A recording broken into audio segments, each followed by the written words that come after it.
देश में प्रवेश परीक्षाओं और भर्तियों में स्कैम्स को लेकर हाहाकार मचा है।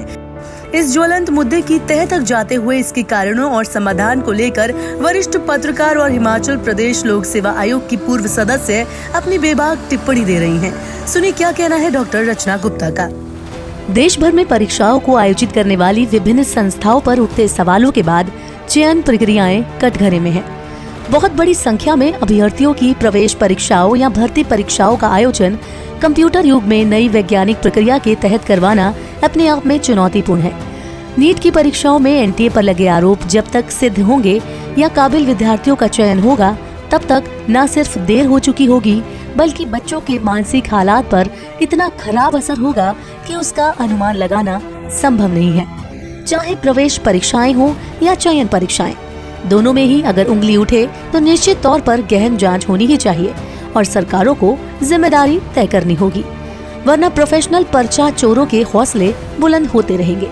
ये दिगर है कि भारत के शिक्षा मंत्री धर्मेंद्र प्रधान ने स्वीकार किया कि नीट भर्ती में गड़बड़ हुई है। सच स्वीकार करना ही उनका धर्म भी था, लेकिन लाखों बच्चों के जीवन से खिलवाड़ करने का किसी भी आधिकारिक तंत्र को अधिकार नहीं है। दरअसल जब किसी भी तरह की प्रवेश परीक्षा का आयोजन किया जाता है और अभ्यर्थियों की संख्या लाखों में हो, तो हर प्रकार की एजेंसी एग्जाम करवाने का अलग तरीका इख्तियार करती है। यूजीसी का अलग पैटर्न होता है और एनटीए का अलग, और प्रदेश स्तर पर चयन एजेंसियां अलग अलग तरीके से परीक्षाएं लेती हैं। वही राज्य चयन आयोग अथवा राज्य लोक सेवा आयोग की एग्जाम प्रक्रिया भी अलग अलग होती है। जब सभी नए प्रयोगों को अपनाते हैं तो खामियां होना भी स्वाभाविक है। इन्हीं खामियों का फायदा पेपर लीक करने वाले उठा रहे हैं।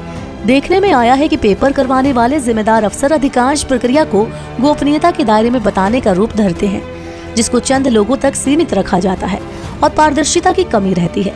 बस यहीं से गड़बड़ी होने की संभावना बन जाती है। हिमाचल प्रदेश में भी साल 2006 में हिमाचल प्रदेश विश्वविद्यालय में MBBS प्रदेश परीक्षा घोटाला हुआ था। तब नीट जैसी प्रक्रिया नहीं हुआ करती थी।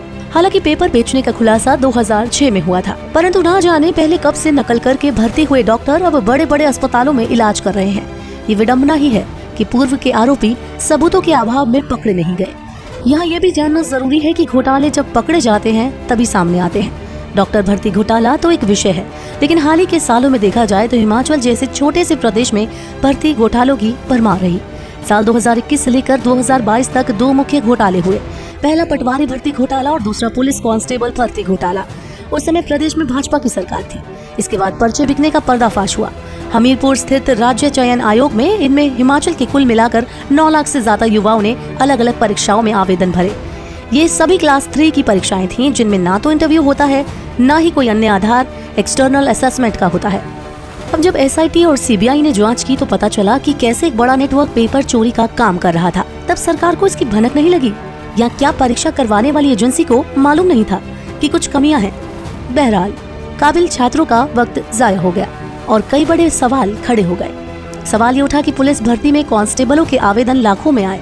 ये वो लोग भर्ती होने थे जो चोरों को पकड़ेंगे।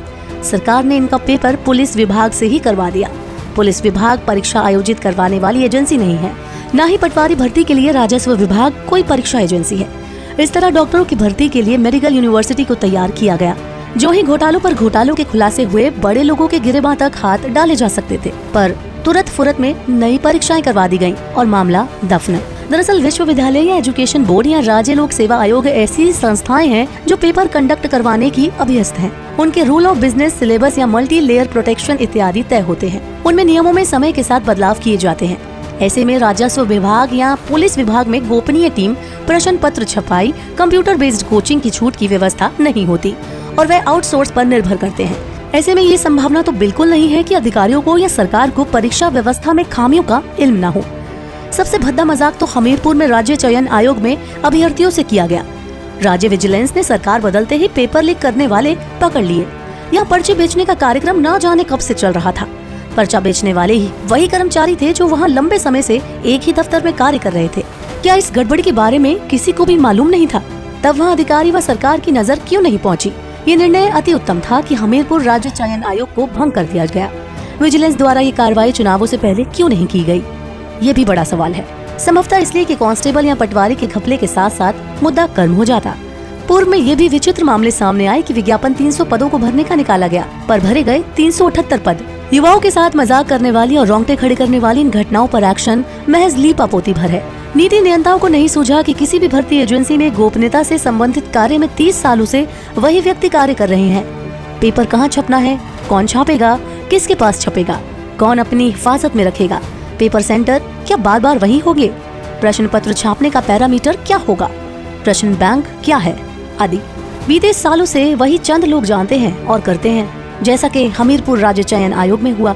हिमाचल प्रदेश राज्य लोक सेवा आयोग पेपर लीक मामलों में अभी तक बचा है। इस आयोग में सदस्य व चेयरमैन कुछ साल की निश्चित अवधि के लिए आते हैं, जिनका सिक्रेसी से सीधा संबंध नहीं है, लेकिन यहाँ विभिन्न ब्रांचों में बैठे अधिकारी व कर्मचारी तबादले के दायरे में नहीं है। करीब 100 से ज्यादा कर्मी ऐसे हैं जिनका कभी तबादला हो ही नहीं सकता, और वहीं परीक्षा केंद्रों का जिम्मा सिर्फ इन्हीं के कंधों पर होता है। ये भी विडम्बना है कि ऐसे संस्थानों में जहां उच्च पदों पर कर्मचारी की नियुक्ति होनी है, उनके चयन का सीधा सरोकार उन स्थायी कर्मियों से है जो खुद या तो तृतीय श्रेणी पास हैं या फिर करणामूलक नौकरी में हैं। यानी जिस योग्यता के लिए अभ्यर्थी आते हैं उनकी तुलना में एग्जाम प्रक्रिया से वो जुड़े होते हैं जिनकी खुद की शिक्षा योग्यता निम्नतम स्तर पर होती है। व्यवस्थागत खामियां किसी बड़े हादसे के बुलावे का इंतजार नहीं करेंगी। नीट, हमीरपुर आयोग, पटवारी, कांस्टेबल, MBBS भर्ती जैसे हालिया उदाहरणों को समाहित करे तो यहाँ सीधा खामियों पर सरकार की अनदेखी है। हैरत तो यह है कि जिन सरकारों में घोटाले हुए उन्हीं के नेता घोटालों पर नहीं बोलते, बल्कि भर्ती जल्दी करने के नारे गली गली लगाकर सिर्फ राजनीतिक मुद्दे बनाते हैं। हमीरपुर चयन आयोग घपला व अन्य घपलों पटवारी या कांस्टेबल पर सीधी जिम्मेदारी शासन करने वालों की बनती है। गड़बड़ी की कहानी का अंत कड़े नियमों से हो सकता है, वहीं बैकडोर एंट्रियों का रास्ता राजनीतिक दल रोके तब बात बने। हिमाचल में स्वास्थ्य विभाग में डॉक्टरों की भर्तियां सीधी होने का फैसला पूर्व भाजपा सरकार ने लिया था, यानी उन्हें नौकरी के लिए प्रवेश परीक्षा नहीं देनी है, सीधा मेडिकल यूनिवर्सिटी बुलाएगी और नौकरी पत्र थमा देगी। फिर चाहे छात्र यूक्रेन की पेड सीट से पढ़ा हो या चीन के किसी कॉलेज से। नीट का ये पर्चा लीक मामला नकल का एकमात्र मामला नहीं है। सरकारों को स्वयं कड़े नियम द्वारा ये व्यवस्था ठीक करनी होगी, खासकर हिमाचल में बार बार हो रहे घोटालों की कड़ियों के बाद।